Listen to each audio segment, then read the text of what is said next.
I'm here with Tim Bunning from the Air Force Research Laboratory. Thank you so much for being here, and congratulations on having been named to present the MRS Communications lecture at this meeting. Can you give us an overview of your talk? Sure. It's really about a marriage of two fields. One being liquid crystals, which are ubiquitous in everyday life. We use them in LCD displays in our computers. There's a certain class of them that respond to temperature.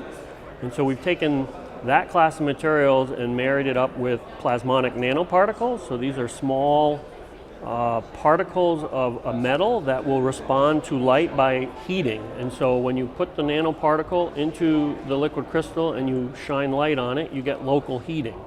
So the talk is really about understanding that relationship between the heating and the response of the liquid crystal. So the talk will go through several examples of different types of nanoparticles in different types of liquid crystals to explore what the structure property relationships are between the two fields.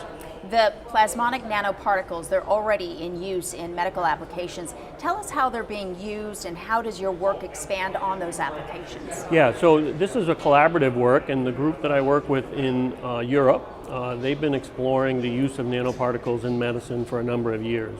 The way they're used is there's a field called plasmonic photothermal transfer that essentially when you functionalize the outside of the nanoparticle to be receptive to a certain type of cancer or a certain type of tumor, you put it into the body, it will aggregate to where the bad tissue is, and then you use the light to heat the particle up, destroying the bad tissue that's in your body. And so the medical uses of this is well known and is being examined a lot particularly by my European colleagues. It's really remarkable. What would you say are the next steps in this field?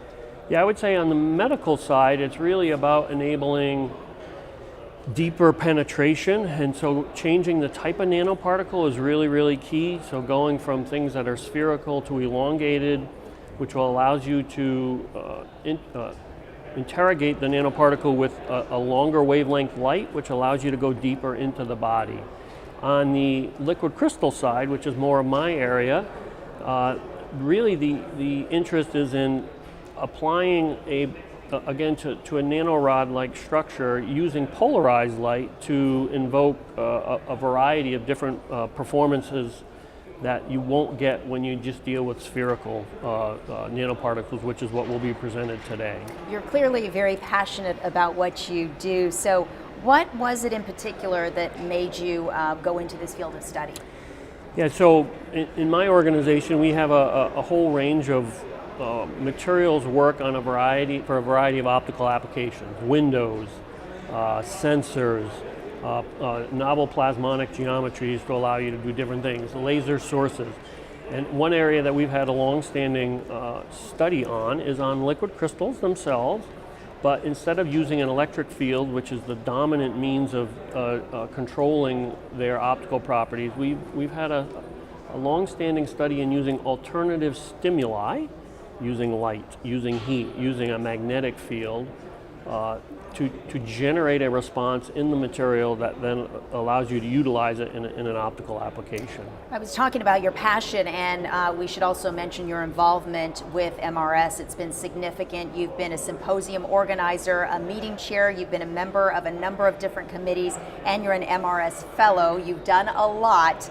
So what would you say is the value of engaging in the society? Yeah, the value is really the people you meet. I would call MRS my home society. My work has been very multidisciplinary, and so although I do some chemistry, I do some physics, I do some optics, and there are societies for all of those, MRS is really the society that pulls all of that together, and they have a very fresh, very frequent, very large turnover in their symposia. And so I was fortunate early in my career to run a few symposia, and that led to the invitation to running the meeting, which was a tremendous experience. And I would say that what we get out of it is the network, it's the people, it's building collaborations around the world, it's enabling new funding opportunities for people you work with, it's enabling people exchanges through students and pipelines. So it's really about that larger engagement. It gives you a sense of family. In fact, this morning when I registered, I saw Mary, who's in charge of the exhibits, and she remembered me from 12 years ago, and the first thing she did was give me a hug. So it's really about that family orientation that I keep coming back, and I keep trying to give back to the MRS. That's fabulous. Well, we appreciate it. Thank you so much, Tim Bunning. Thank you. MRS TV has all the coverage you want with the big newsmakers. Be sure to check out our content, which is updated each day here on YouTube from the 2019 MRS Spring Meeting here in Phoenix.